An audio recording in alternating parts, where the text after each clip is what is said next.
So guys, this video is regarding the checklist and the points that we are going to cover into the entire training program.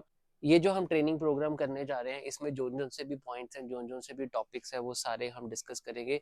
So these please consider this all the point as a checklist, क्योंकि एक point cover करेंगे तो then उसके बाद अगर next point पे पहुंचेंगे, फिर वो वाला कवर करेंगे तो तीसरे पॉइंट पे पहुंचेंगे. इसके साथ साथ हम प्रैक्टिकल्स भी करेंगे ईच पॉइंट के ऊपर. ठीक है, तो ये एक ओवरव्यू के लिए वीडियो है, but we are going to learn into this session. ये सारी चीज़ें जो है वो एक एक पॉइंट करके मैं थोड़ा सा एक्सप्लेन कर देता हूँ, आपको ओवरव्यू दे देता हूँ कि हम क्या क्या करने वाले हैं इस एंटायर जर्नी में. So let's get started with the niche. कि नीश क्या होती है. पहला पॉइंट हम ये कवर करेंगे कि नीश क्या होती है. नीश जो होती है वो एक कैटेगरी होती है कि कौन सी कैटेगरी में आपने प्रोडक्ट को चूज करना है, कौन सी कैटेगरी आपने जो है वो पिक करनी है सेल करने के लिए, और कौन सी राइट कैटेगरी है. ये सब चीज़ें हम नीश में जानेंगे कि किस तरह से हम right category, nice right product जो है वो चूज कर सकते हैं सही कैटेगरी के अंदर. उसकी आपकी टारगेट ऑडियंस क्या होने वाली है और उसकी परचेजिंग पावर क्या होगी उस ऑडियंस की. ये सब चीजें हम नीश में कवर करेंगे कि कौन सा आपका एवाटार है, कौन सा आपका कस्टमर है जो आपके प्रोडक्ट को बाय करेगा. वो सारी चीजें नीश में कवर होने वाली है. ऑडियंस के ऊपर काम होएगा कि ऑडियंस जो है वो कौन सी सही होएगी. वो सब चीजें नीश में कवर करेंगे हम. एंड हमारा आ जाता है मार्केट रिसर्च. मार्केट रिसर्च में हम चेक करेंगे कि डिमांड जो है वो किस प्रोडक्ट की ज्यादा और किस किस प्रोडक्ट में हमारा कंपटीशन कम है. डिमांड ज्यादा होगी तो हमारी सेल ज्यादा होगी, और कंपटीशन कम होगा तो हमें कन्वर्जन कॉस्ट जो है वो कम आएगी. कम पैसों में हम ज्यादा सेल्स कर सकते हैं. तो ये सब चीजें हम मार्केट रिसर्च करके पता कर सकते हैं demand and supply and demand and competition के बारे में. देन आइडेंटिफाई करेंगे कि कौन सा प्रोडक्ट सही प्रोडक्ट है, कौन से प्रोडक्ट की पोटेंशियल है कि आपको अच्छी सेल्स प्रोवाइड कर सके, कौन से प्रोडक्ट में हमें मार्जिन अच्छा मिल रहा है, कौन सा प्रोडक्ट जो है वो हमें जिसके पीछे हमारी सप्लाई भी अच्छी मिल सकती है. वो सब चीज़ें हम मार्केट रिसर्च में कवर करेंगे. किस प्रोडक्ट को हम 100 बेच सकते हैं, किस प्रोडक्ट को हम 1000 बेच सकते हैं, किस प्रोडक्ट को हम कितने नंबर तक बेच सकते हैं, कितने स्केल कर सकते हैं. वो सब चीज़ें हम मार्केट रिसर्च में कवर करेंगे. उसके बाद जो आ जाता है हमारा बिजनेस प्लान आ जाता है. बिजनेस प्लान में हम क्या कवर करेंगे. बिजनेस प्लान में हम कवर करेंगे क्या क्या गोल्स रहेंगे आपके पूरे एंटायर बिजनेस के, क्या क्या आपकी टारगेट ऑडियंस रहेगी, कौन सी मार्केट स्ट्रेटजी रहेगी, किस तरह से आपने फाइनेंस जो है वो उसकी प्रोजेक्शन करनी है कि कितने पैसे आपको लगेंगे कितनी सेल्स लाने के लिए. वो सब चीज़ें हम जो है बिजनेस प्लान में कवर करने वाले हैं. तो बिजनेस प्लान एक इंटेंस ट्रेनिंग सेशन होगा, तो हम इसको डिटेल्ड में सब चीज़ें कवर करेंगे. एक्चुअली तो बाकी तो सभी पॉइंट्स को हम डिटेल में कवर करेंगे. कुछ कुछ ऐसे पॉइंट्स हैं जिसको ज़्यादा टाइम लगेगा, कुछ ज़्यादा डिटेल में हमें डिस्कशंस होगी, ज़्यादा हमारे उसमें Q&A सेशंस होंगे. तो उसमें से एक बिजनेस प्लान एक है जिसमें हमने गोल डिसाइड करना है, टारगेट ऑडियंस डिसाइड करनी है, मार्केटिंग स्ट्रेटजी डिसाइड करनी है, फाइनेंशियल स्ट्रक्चर डिसाइड करना है और उसकी प्रोजेक्शन करनी है. तो ये सब बिजनेस प्लान में आ जाएगा. उसके बाद हमारा सेक्शन आता है कि सप्लायर जो हमें प्रोडक्ट सप्लाई करेगा, राइट सप्लायर कैसे ढूंढना है, रिलायबल सप्लायर कैसे ढूंढना है, कौन सा ऐसा सप्लायर है जिसकी रेटिंग्स एंड रिव्यूज अच्छे हैं, कौन सा ऐसा सप्लायर है जो हमें सही दाम में अच्छा प्रोडक्ट देगा, कौन सा ऐसा सप्लायर है जिसकी रेपुटेशन अच्छी है मार्केट में, जो होलसेलर है वो हमें किस दाम पे प्रोडक्ट दे रहा है और कितना दे सकता है. वो सब चीजें हम सप्लायर के ऊपर सप्लायर सेक्शन में डिस्कस करेंगे. कौन सा सप्लायर आपको सही क्वालिटी वाला प्रोडक्ट देगा, सब कुछ वो चीजें हम जो है ना सप्लायर सेक्शन में सर्च करेंगे. उसके बाद हमारा आ जाएगा प्रोडक्ट सिलेक्शन. अब प्रोडक्ट सिलेक्शन में हमें पहले ये देखना पड़ेगा कि हमारी किस प्रोडक्ट की डिमांड अच्छी है और किस प्रोडक्ट पे हमें अच्छा मार्जिन मिल रहा है. बहुत सारे प्रोडक्ट्स होते हैं मार्केट में ऑलरेडी अवेलेबल होते हैं, और उसमें से हमें कुछ प्रोडक्ट्स जो है वो चूज करने होते हैं कि कौन सा प्रोडक्ट जो है वो हमें अच्छा बिजनेस बना के दे सकता है. तो वो सब चीजें हम प्रोडक्ट सिलेक्शन में कवर करेंगे. प्रोडक्ट सिलेक्शन में देखेंगे कि किस प्रोडक्ट की जो शिपिंग कॉस्ट है वो हमें कम पड़ रही है और किस प्रोडक्ट की ज़्यादा शिपिंग कॉस्ट पड़ रही है. जितनी ज़्यादा शिपिंग कॉस्ट कम होगी उतना ज़्यादा हमें बेनिफिट होगा, और उसी उसी केस में हमारी आरटीओज वगैरह भी जो होंगी वो उसके चार्जेस भी कम होंगे. डिलीवरी किस प्रोडक्ट की जल्दी हो रही है, किस प्रोडक्ट की लेट होगी, वो सब चीज़ें हम प्रोडक्ट सेक्शंस में कवर करेंगे. किस किस जगह पे जो प्रोडक्ट है वो सही तरीके से पहुंच सकता है, हैवी वेट प्रोडक्ट होंगे, लाइट वेट प्रोडक्ट होंगे, वो सब चीज़ें, प्रोडक्ट का वॉल्यूम क्या होगा, वो सब चीज़ें हम प्रोडक्ट सिलेक्शन में कवर करेंगे. ये भी एक इंटेंस सेक्शन होने वाला है, इसको भी हम डिटेल में सब चीज़ें कवर करेंगे. उसके बाद हमारा आ जाता है ऑनलाइन स्टोर. अब ऑनलाइन स्टोर में क्या होगा कि हमने ऑनलाइन स्टोर बनाना है शॉपिफाई प्लेटफॉर्म के ऊपर। शॉपिफाई एक सही प्लेटफॉर्म है ऑनलाइन स्टोर बनाने के लिए, बिकॉज यहाँ पे कोई आपको कोडिंग वगैरह कुछ ऐसी चीज़ें टेक की ज़्यादा ज़रूरत नहीं पड़ेगी, और जो भी आप बनाओगे ड्रॉप एंड ड्रैग करके एक बहुत अच्छा स्टोर बना सकते हो ऑनलाइन शॉपिफाई के ऊपर। बेसिकली शॉपिफाई प्लेटफॉर्म जो है वो एक बहुत कन्वीनियंट प्लेटफॉर्म है, एक यूज़र फ्रेंडली प्लेटफॉर्म है, जो कि कोई भी यहाँ पे आके अपना स्टोर बना सकता है।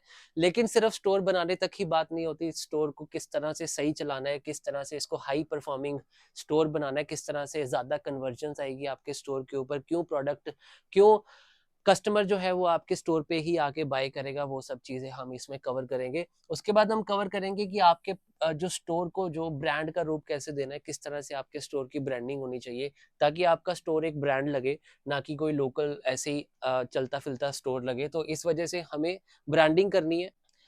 तो किस तरह से आपने अपने स्टोर की ब्रांडिंग करनी है, वो सारी चीज़ें हम कवर करेंगे। बिकॉज़ यहाँ पर आके जो है ना हमारा ये यहाँ पे एक बहुत इंपॉर्टेंट रोल प्ले करता है ऑनलाइन स्टोर। अगर हमारा ऑनलाइन स्टोर अच्छा होगा तो हमारे कस्टमर का कॉन्फिडेंस होगा हमारे स्टोर के ऊपर।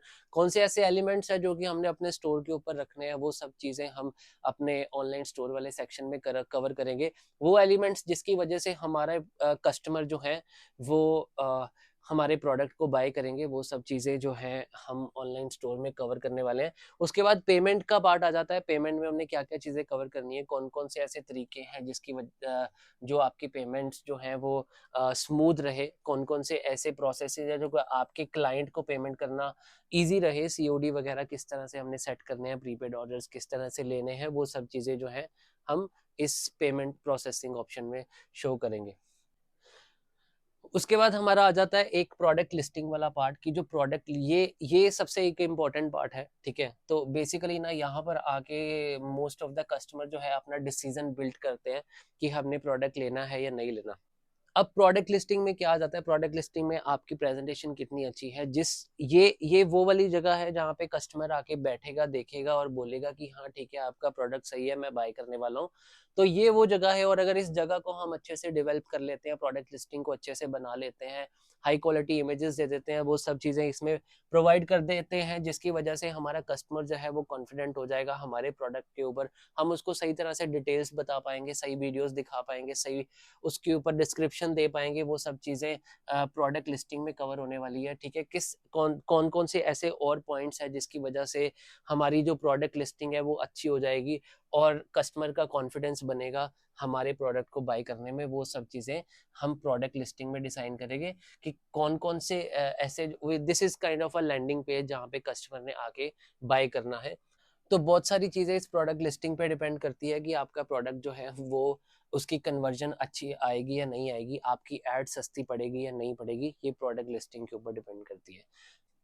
तो the next part is shipping and return कि किस तरह से जो है वो शिपिंग हम और रिटर्न्स जो है वो किस तरह से शिपिंग एंड रिटर्न, तो किस तरह से हमारी शिपिंग जो है वो परफॉर्म करेंगी, क्या शिपिंग की टाइमिंग रहेगी, क्या रिटर्न पॉलिसी रहेगी, रिटर्न पॉलिसी की क्या टाइमिंग रहेगी, और एक्सचेंज और रिटर्न हमने लेने हैं या नहीं लेने, और किस स्टोर पे हम किस प्रोडक्ट पे हमने रिटर्न्स लेनी है और किस प्रोडक्ट पे नहीं रिटर्न्स लेनी, किस प्रोडक्ट पे एक्सचेंज लेनी है, वो सब चीज़ें हम इसमें कवर करने वाले हैं कि शिपिंग एंड रिटर्न पॉलिसी जो है वो हमारी क्या होनी चाहिए, और ताकि आपका जो स्टोर है वो प्रॉफिटेबल रहे, आपको ज़्यादा एक्सपेंसेस जो है वो ना बेयर करने पड़े।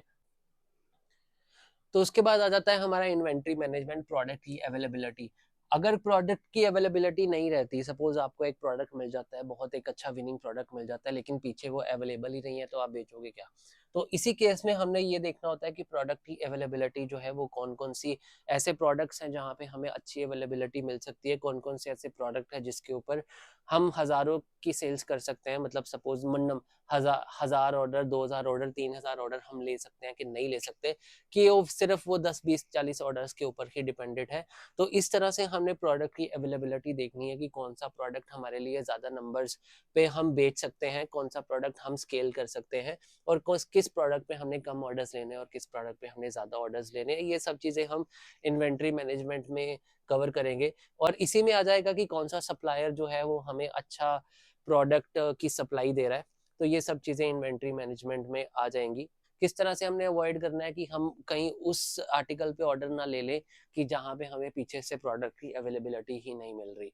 तो ये सब चीज़ें हम इन्वेंट्री मैनेजमेंट डिस्कस करेंगे। उसके बाद आ जाता है हमारा कस्टमर सपोर्ट।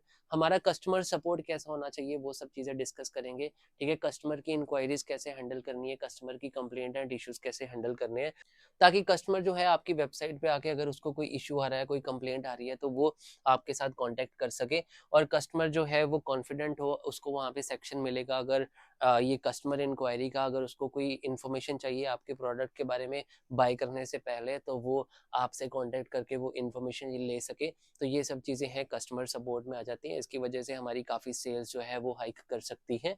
कौन कौन से ऐसे एलिमेंट्स हैं जो कस्टमर सपोर्ट पे हमने कवर करने हैं, वो सब चीज़ें इसमें हम कवर करने वाले हैं। सो बेसिकली उसके बाद हमारा एक बहुत ही इंपॉर्टेंट सेक्शन है मार्केटिंग स्ट्रेटजी।